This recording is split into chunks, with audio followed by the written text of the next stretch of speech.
that kind of effortlessness is something that I love in a lot of different art disciplines, right? And martial arts. When you see a dancer and they're performing and it looks effortless, we all know it's not effortless. To create that illusion through such incredible effort and discipline, it's a transformative thing.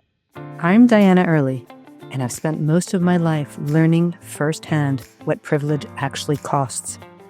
The legacy control, the family expectations, the guilt of feeling trapped in a life everyone thinks you should be grateful for. If you've ever wondered why having everything still feels like something's missing, you're in the right place. Welcome to Pressures of Privilege. Today's guest is someone I get to work with, and I feel lucky every time we do. Lynne Harlow is my grants manager at the Grubin Charitable Foundation.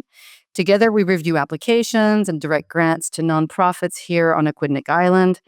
She's sharp, she's thoughtful, and she makes the work better.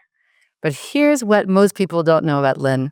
She's been a working artist for over 25 years. Her work is in major museums, and when you look at it, you feel it.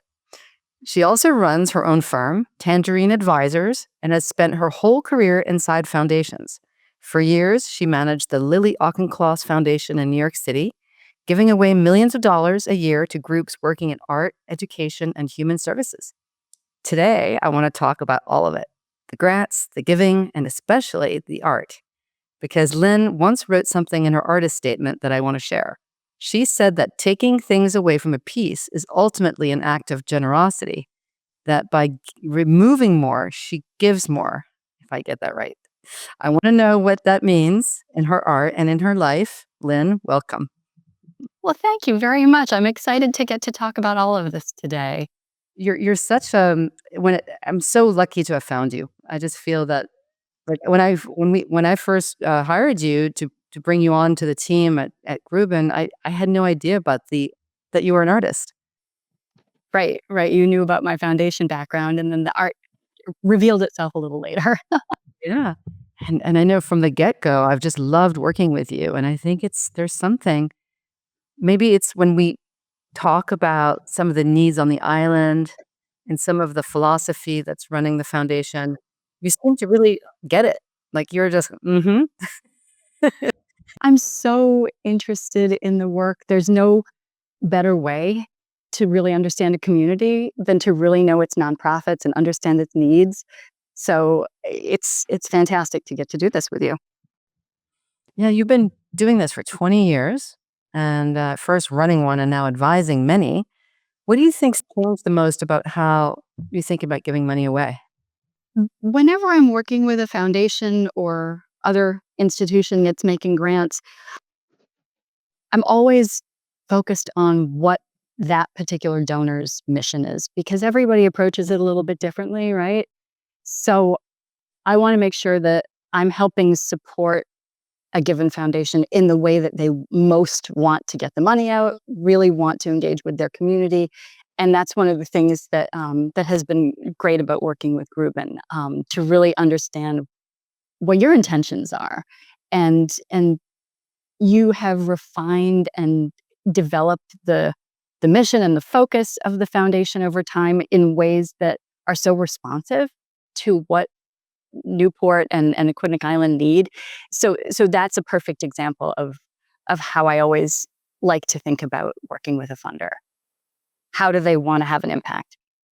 Oh, thank you. I like the responsive part because it's true. Things, we can plan all we want, then, but things happen. There's an expression, make plans and God laughs, right? Exactly. And so it's having that ability to sort of pivot and be able to go, oh, they don't need this. After all, they need that. That's always changing. Exactly. And so if you're not tuned in and not noticing those changes, then things can become less effective over time. That really points to the fact that we're really trying to be responsive rather than sort of direct it like top down. This is the change we want to see in the community instead of what do you guys need to fulfill your mission? Exactly. Yes. Okay. All right. I'm glad you like that. I think in the beginning, before you came, the money that I was entrusted with or to steward, and to fulfill the philanthropic, mission that my great great grandfather established. I didn't know what I was doing, so I just copied what the bigger trust had been doing. Like I went through their website and basically went, oh, they're helping people with addiction. Okay, I'm going to give them money. They've done the homework. And then over time, we had to do some homework in house, and you've been helping with that. So it's been such a fun and fulfilling time doing this together, because doing it alone was exhausting. Oh, I'm glad that this has changed and made it more positive for you. Yeah. Yeah, I mean, there's a limit to how much they say. If you go alone, you can go faster, but if you go together, you can go further, right? And, I think even so, we're able to move pretty quickly. I don't think we're especially bogged down in process. So I feel like there's still a kind of speed in the responsiveness that we were talking about. I think what's cool too is that you're based in Providence and I'm based in Newport, well, Newport, Austin. But I think, and this is something that I experienced when I was living in Switzerland, being a little bit out of the place where you're funding gives you a bird's eye view. Whereas if you're in the community too much, I mean, I think it's important to spend time with the site visits in the community.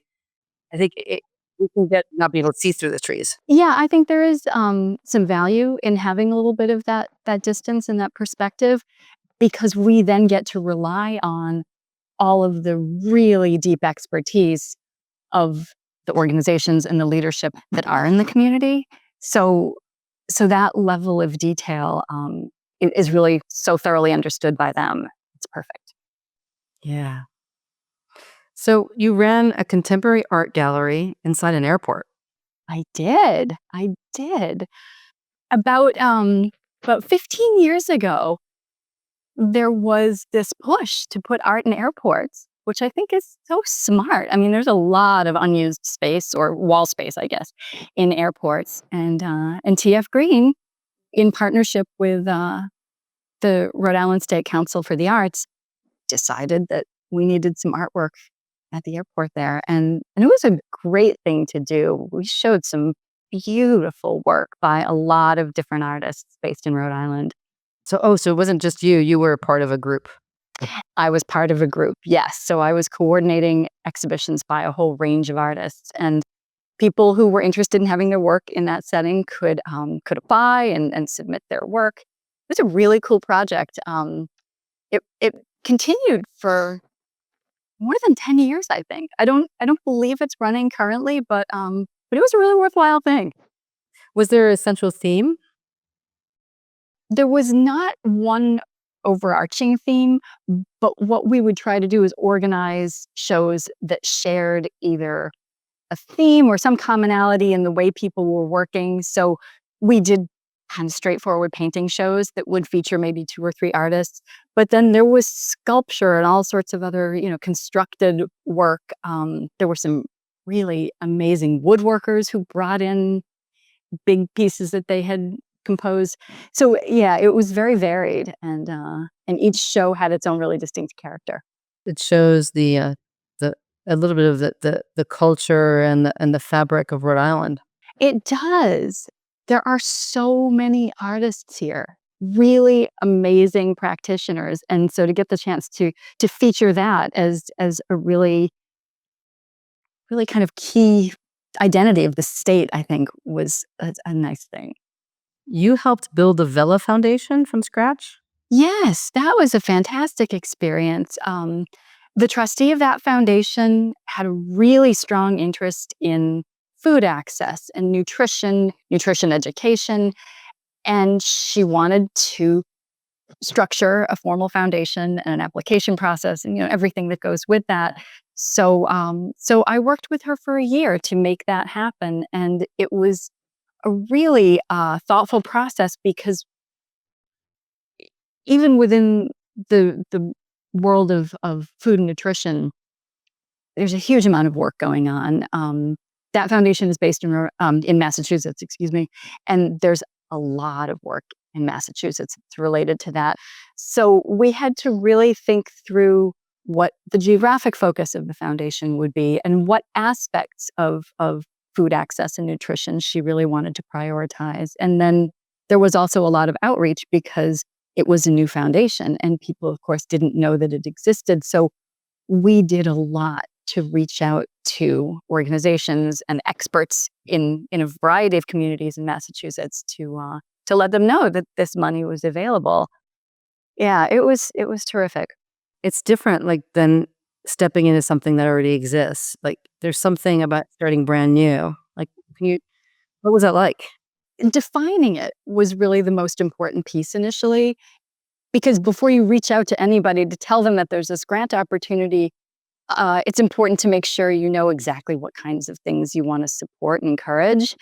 So that was a really interesting piece, and that required a lot of research on my part. So I learned so much about what was happening in Massachusetts at that time. There were some challenges because, like with any foundation, there are limited resources, so you can't fund everything. So trying to narrow the focus a little bit and really be precise was a huge part of it. So it's interesting, the beginning, you're maybe really creative and going, "We could do this, we can do this," and then reality sets in, you're like, "Oh, we gotta prioritize." And that's the case with every funder, right? No matter how huge the pool of money is, at some point you do have limits. And then we're seeing that in our work. It brings me to your art statement about taking things away from a piece of art is a form of giving. Does that idea ever show up in how, like, in our work or in how you help funders give money away? I think the overlap is that it goes back to what I was mentioning a moment ago, the idea of limited resources. That that working with a set amount of funds that are available or materials that I'm working with in the studio, either way, you want to think not just about how can I use these effectively, but to go beyond that and think about the ways that this limited amount of stuff can be hopefully transformative. So not just doing kind of an adequate amount with this, but trying to really push it to its maximum effect. I always think that when you limit something and you put, constraints on something, like a boundary, or it creates a bit of tension and pressure, which and this is one of the reasons I love the title of this podcast, The Pressures of Privilege, because pressure can be too much or it can be too little or it can be just right. And adding constraints and boundaries to something, even if it's by taking, like, especially by taking away, like refining something like a sculpture, it forces you to make the thing better. It really does. Yeah, and as you're saying, there's that sweet spot, right? Like, you don't want way too much pressure, then that just becomes really difficult. But it's like the idea of that people talk about around having some stress in our lives. Having a lot of stress is unhealthy. Having a little bit of stress is very useful because it helps us recognize that we care about certain things and that we're invested in those things. So similarly, a little bit of limitation, a little bit of pressure, I think really does give us clarity. At least, in some instances. Yeah, no, it helps us, forcing us to prioritize. It's painful because I'm the kind of person who has a hard time saying no to stuff. I have a hard time throwing stuff out. Oh, I remember that time. The decluttering, the like getting rid of stuff. Um, Even in my own writing, like the editing process, it's so hard. Kill your darlings. Yeah, yeah, it's really challenging. But it makes it better. And then I think of it also in terms of parenting. I mean, from my research and some of the issues with this current generation of adolescents who are really suffering from anxiety, um, maybe a lack of boundaries, a lack of pressure, like taking, a lot of parents like to take away repercussions of their children's mistakes. So instead of like, okay, you got a DUI, now you gotta pay your bill, you gotta pay your fine, and you gotta do some community service, and you may have to go into a breathalyzer for the next 2 months or half a year. But I know some parents who just wanna get rid of all of the friction so that hire the lawyer, make it easier for the kid. Oh, yeah, no, that friction is necessary. It really is. It's hard, but it has meaning. Speaking of, some of what you would love to see? Like you told us you wish every funder gave general operating support instead of projects, and I would love to know why does that like explain that. There's certain key things that I think every funder looks for, right? You're looking for good, solid leadership, financial stability in an organization, meeting the mission that they have defined for themselves. If all of those things are in place and you're thinking about giving an organization a grant, why limit it to program support? I think if all of those key things are really there, trust them to use the funding in whatever way they think is going to help them meet their mission, be most effective. I really feel like every fund should at least consider some general operating support. I see situations where I can understand a little bit of hesitation. For example, if if an organization has a really large budget and a funder is making a relatively small grant, maybe in that case you do want to fund a program rather than general operating, just so you have a sense of how that money is being used. But I think those are really the exceptions. I think that doesn't need to happen much. It speaks to trusting. You trust that that organization is doing its mission, and it's also speaking to not micromanaging how they do their job.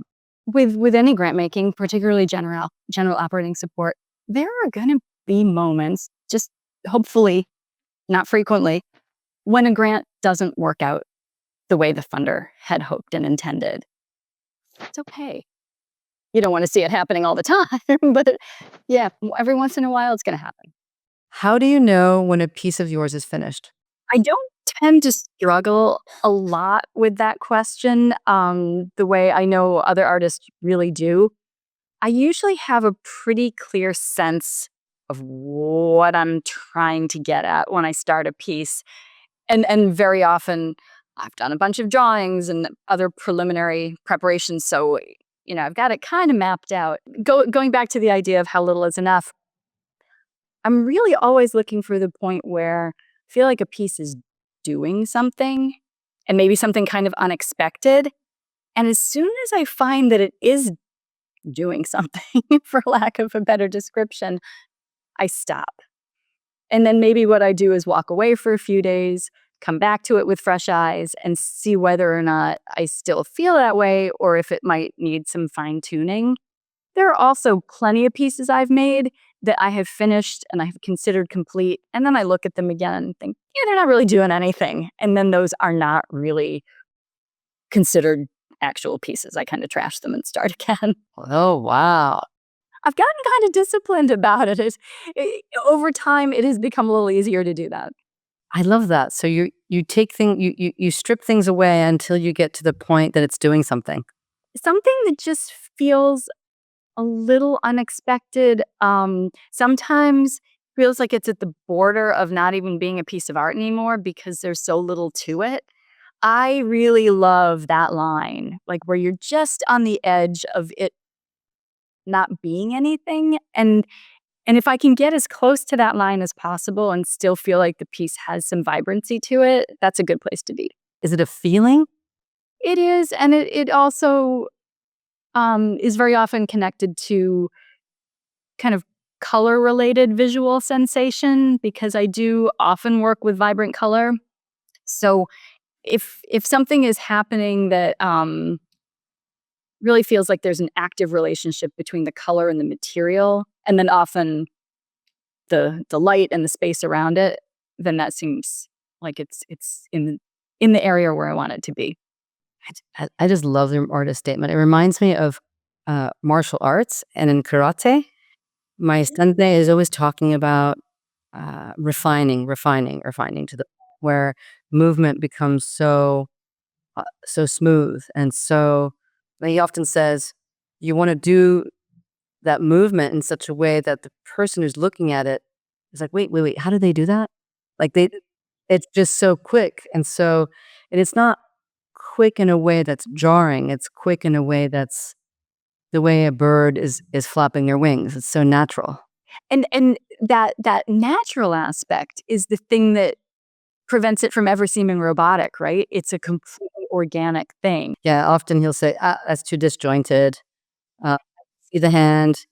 This is all hand driven. It's not core driven. If you can see that, then it needs to be refined more and more and more. More needs to be taken away. Those sharp edges need to be taken away.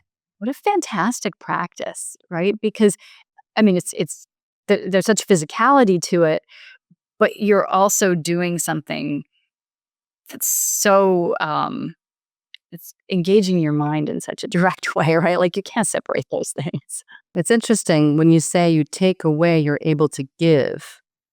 And I think in martial arts, it's probably the same. Like we take away the disjointedness, we take away the kind of like artificialness, because there are a lot of karate practitioners who, even the top in the world, the way they sometimes they'll perform a kata and they're a little theatrical and they'll add like a weird hand movement that has no practical application except just looking cool, and drives my sensei crazy. He's like, "No, no, no, there's absolutely no purpose to that movement, and it looks fake, and it's not it's a hand movement, it's not tied to anything internal, and you can tell." Yeah, it's this unnecessary flourish. Exactly. Yeah, and then it drives him nuts. Like he's very much into making that movement, if there's a practical application, making it as smooth as possible and making it almost like, "Oh gosh, this just happened. What just happened? That looked beautiful." And you didn't even see it.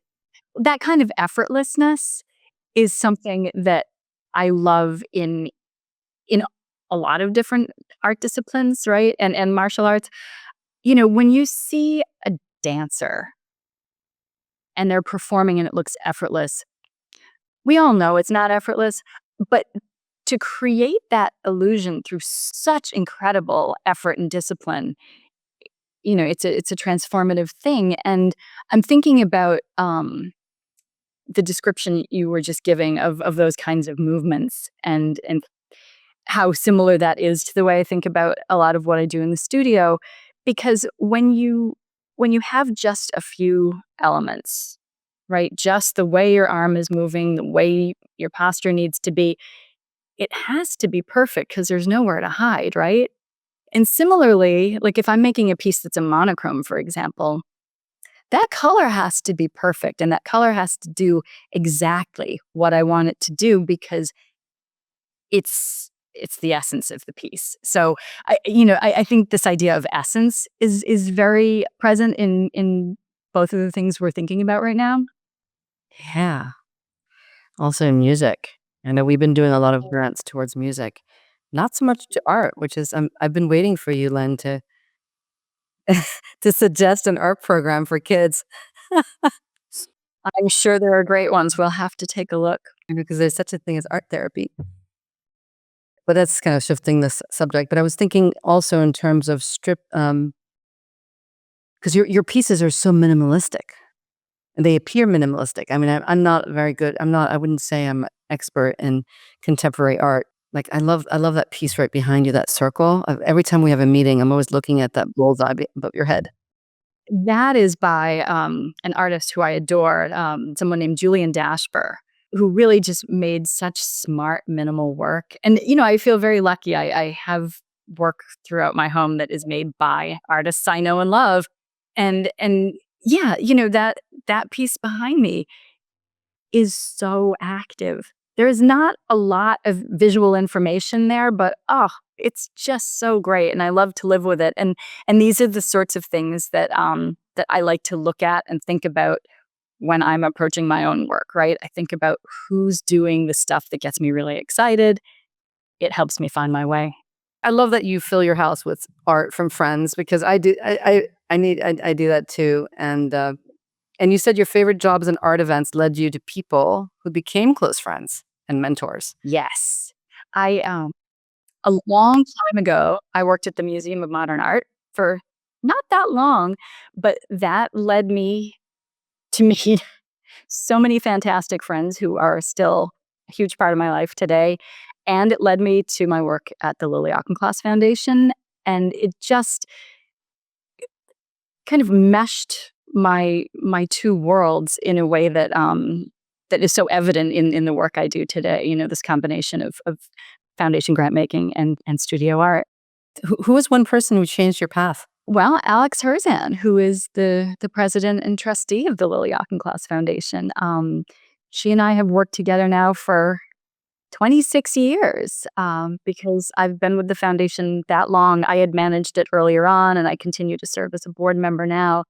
And she has really shaped a lot of how I think about this. What's funny because I met her at that Renaissance weekend I remember that. after we started working together. But so soon after, it was really right around the same time that you and I connected. So it was just such perfect fate that you and Alex got to meet there. Yeah, I just thought that was a God moment. Totally, I agree. Yeah, and that leads me to, what does your morning routine look like?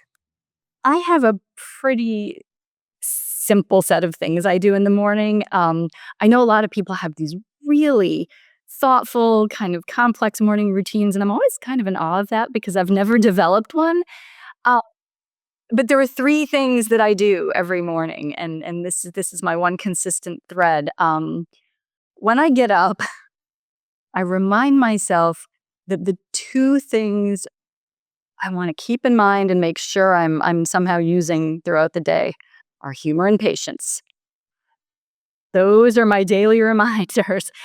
If I can be using at least one of those things, maybe both of them throughout the day, that seems pretty good, pretty grounded. Um, I always drink green tea with mint and lemongrass. That's my start to the day. And I read Heather Cox Richardson's newsletter. Those are the three. Beyond that, it can vary wildly. That's amazing. And I love the patience and humor. I have patience on my list of values, but humor, I love humor. Why don't I have that on my list? Add it to your list. I love humor. I need to infuse more humor into my day. Maybe if I started my day like you do with humor or thinking about humor.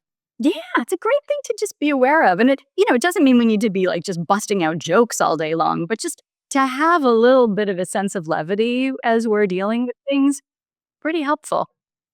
Thank you. My last guest on the podcast said it's impossible to have compassion for other people if you don't have compassion for yourself. And in our work, in this nonprofit work that we do, I think compassion does lead a lot of our decision making. Oh, I think so too. And it's very heartening to see that there are so many nonprofits that approach their work with a great deal of compassion, right? That's what drives a lot of the organizations that the foundation supports. And I love how you have patience as one of your morning values that you try to focus on. It's one of my I mean, it doesn't mean I'm always patient by any means, but no, it's a good reminder to at least try. Has it always been that, or do you switch them around sometimes? In the time that I've been doing these morning reminders, those have been consistent. I haven't really changed them. Yeah. What's one thing you know now about giving or making art that you wish you'd known when you started?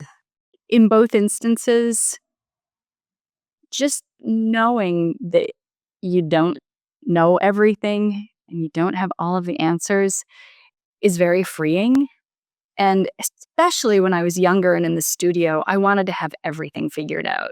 Even though I was talking a lot about experimenting and trying out new things, I wanted everything to come quickly, and it just doesn't. And and in a similar sort of way, I think you can't instantly know exactly how community works and where the best places are to make grants. Like that understanding, that real sense of what people's needs are and how people are interacting with each other. That builds over time. And the better you understand it, the better everything goes. So I guess it's back to patience, right? Letting go of control, right? Yeah. And we don't do that without some real thought and some real sense that we can just let go of control in any aspect of our lives, right? We need to feel confident that whoever we're giving it over to is capable. But yeah, as soon as you know that, then go ahead and trust whoever it is you're thinking about and give up some of the control, because ultimately I think the outcome is much better when you hand it off to somebody who can do whatever the given thing is with real expertise and real compassion. No, I love that. I mean, we do put in some guardrails, for example. We're required to do the check-ins, see how do they spend the money, what did they intend, what actually happened. And then sometimes they have a good reason for, oh, we weren't able to do this, but we can do this, and it still fits. And I really respect it when there are those shifts, because if things don't go as planned, we don't want to be paralyzed by that, right?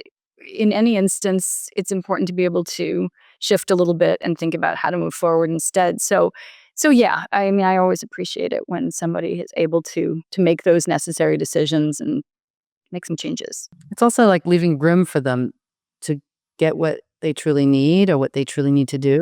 They need space to do that.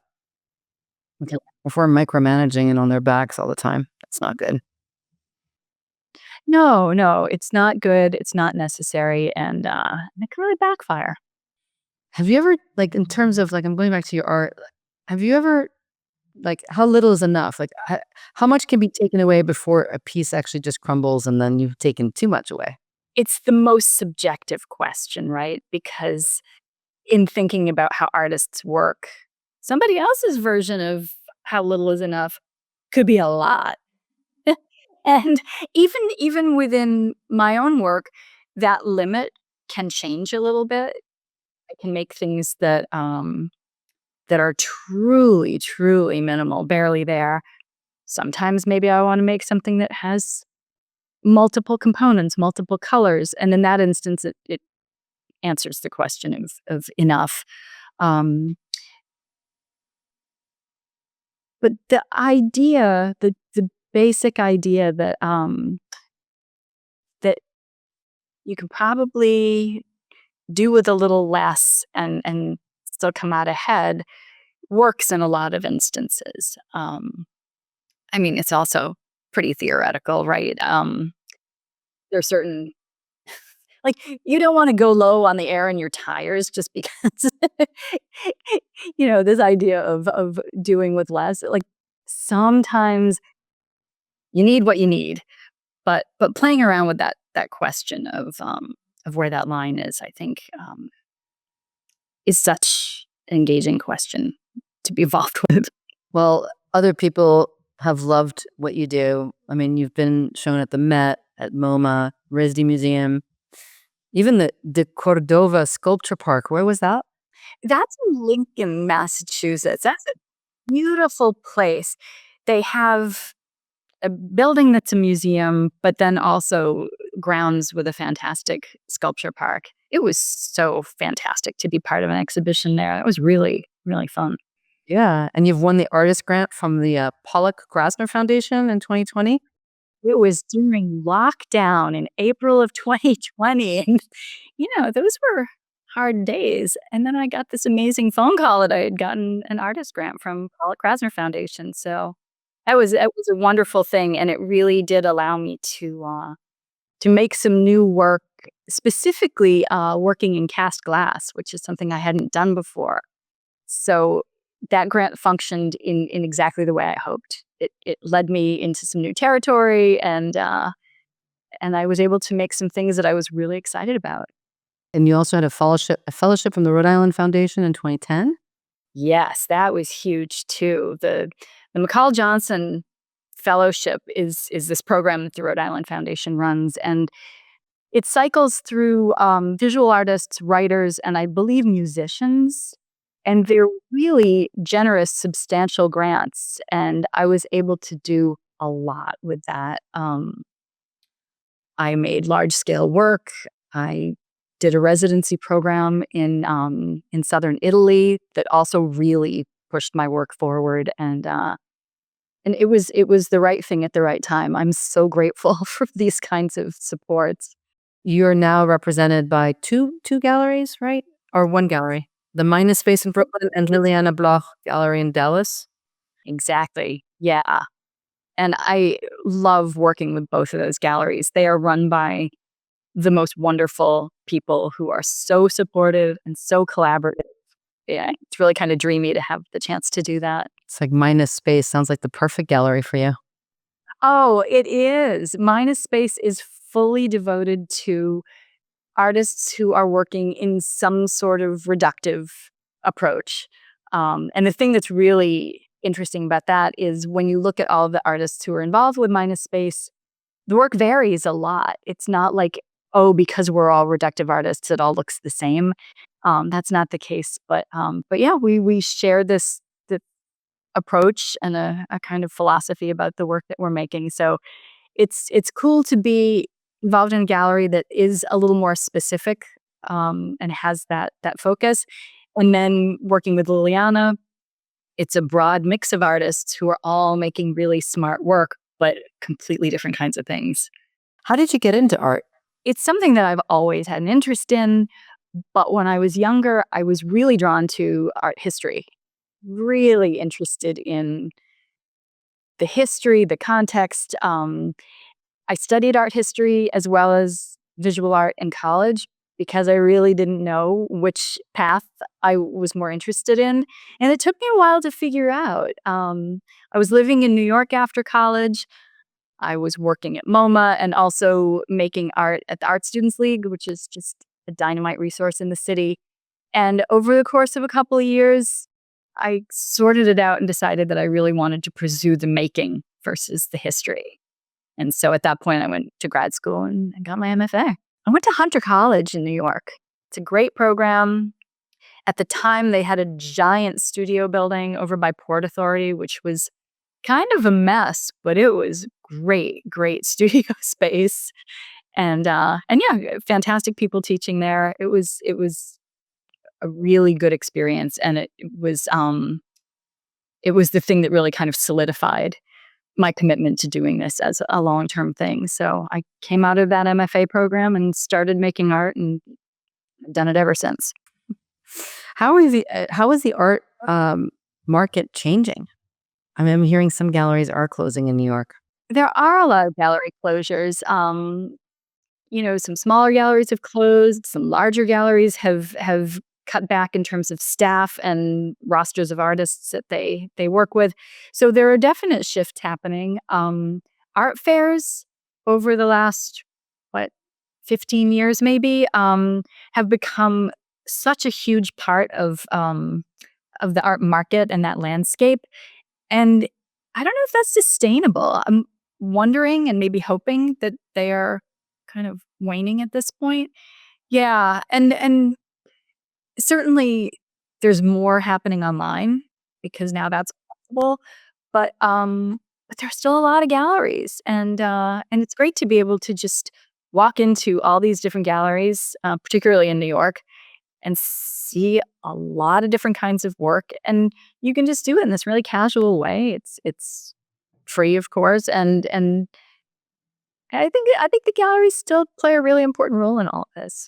Yeah, I went to visit a gallery here in Newport over the weekend, the Jessica Hagen Gallery, and then Oh, yeah, what a great place. and I was with some artist friends, and they quoted some research that if you stand in front of a real piece of art, not a digital version, that there is I forget, 48% reduction in stress when you're looking at real art. Wow, I that's I pretty need cool. to look this up because this could be something that, Grubin could kind of we could maybe fund something in that direction. But it's yeah, we've known about the benefits of playing an instrument and music, but this I didn't realize that just going to a museum or a gallery and standing in front of a real piece of art can actually reduce stress. It's an amazing thing, right? Whether it's visual art or music, they have such a deep impact on us emotionally and physically. I would love to know more about the research around that because, well, I feel that way when I go to a museum. I feel great when I've looked at art for a while. And so I like to think that that really is a benefit that we all would share. They were saying that it's not the same digitally. You are not gonna get the same benefit looking at a phone or at a screen. You have to go and see actual paint or, the actual live. The physicality of things really matters, and a screen is just a different interaction because, it inherently involves light and a different impact on our retinas, and believe me, I don't know any of the science behind that, but it's different. How would you say, because I'm really interested in the topic of stewardship and the idea that we steward our families, we steward, our bodies, we steward, our craft. I was thinking about the intersection between art and health in a stewardship lens. Well, stewardship really is taking care of things. Yeah, you just mentioned, and it's such a simple concept.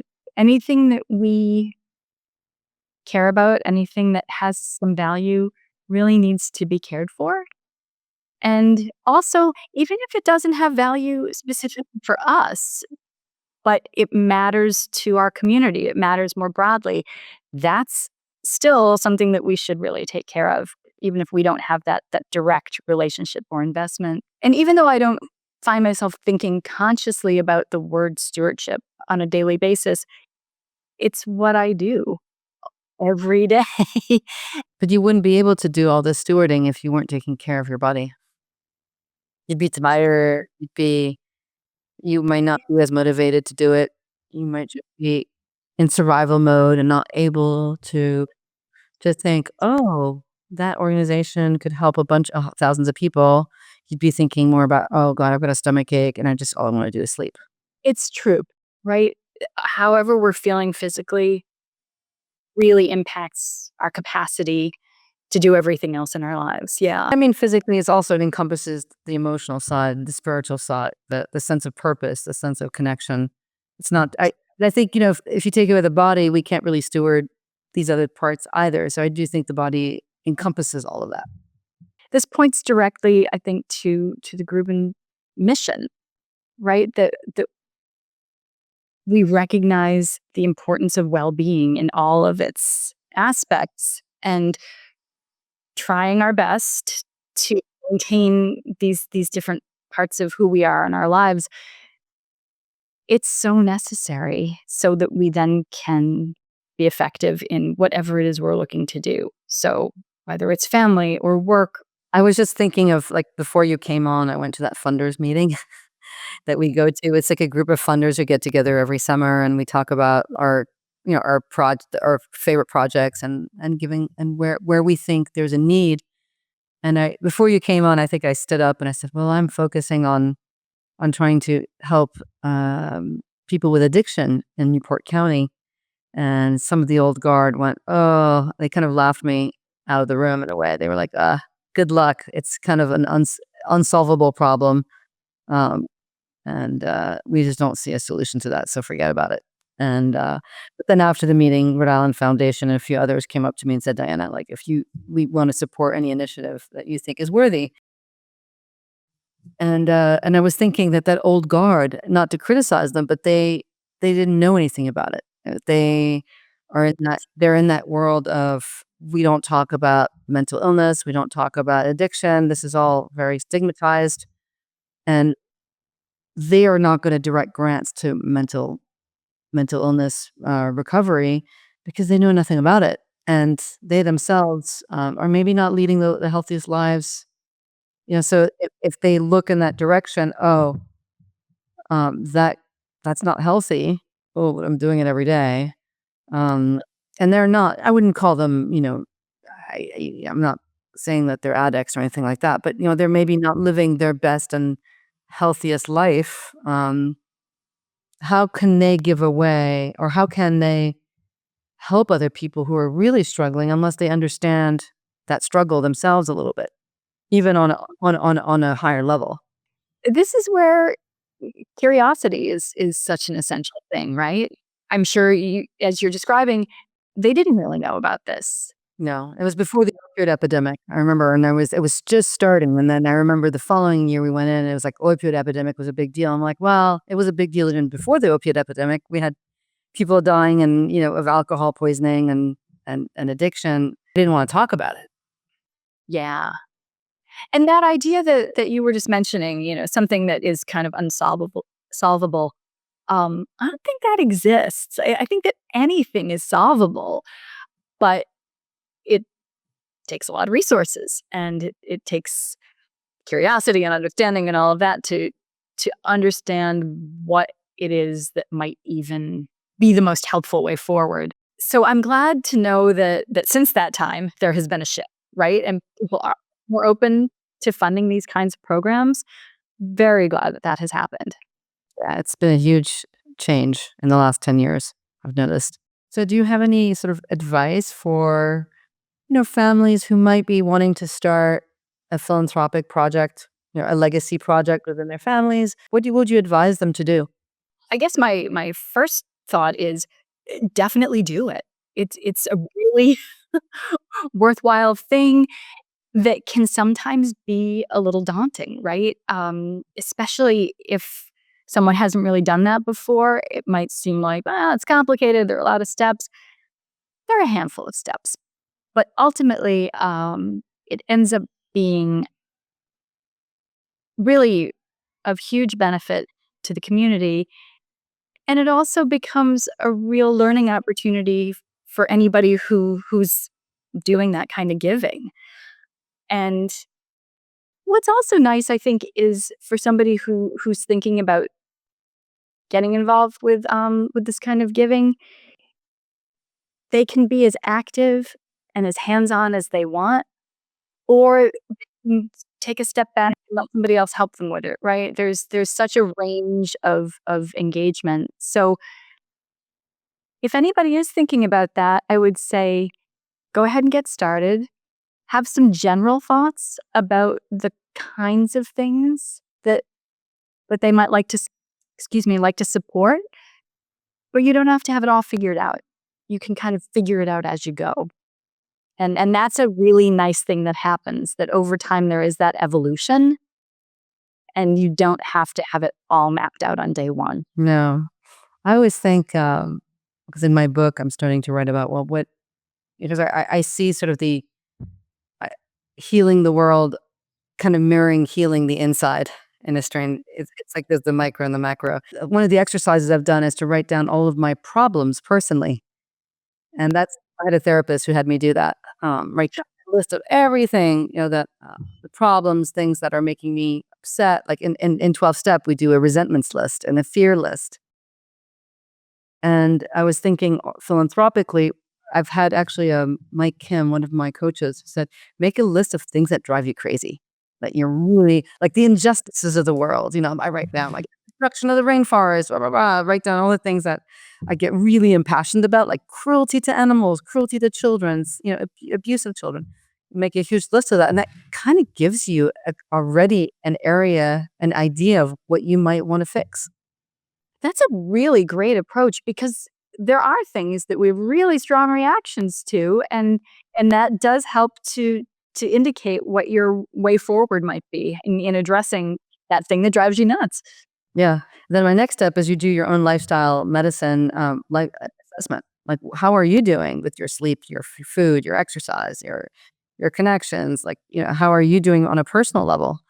Because I think it's really important not to forget the self. Because I think if we give from an empty cup, in Africa, there's an expression: beware of the man who's giving you the naked man who gives you a shirt. A lot of people love to give advice, but they're not following their own advice.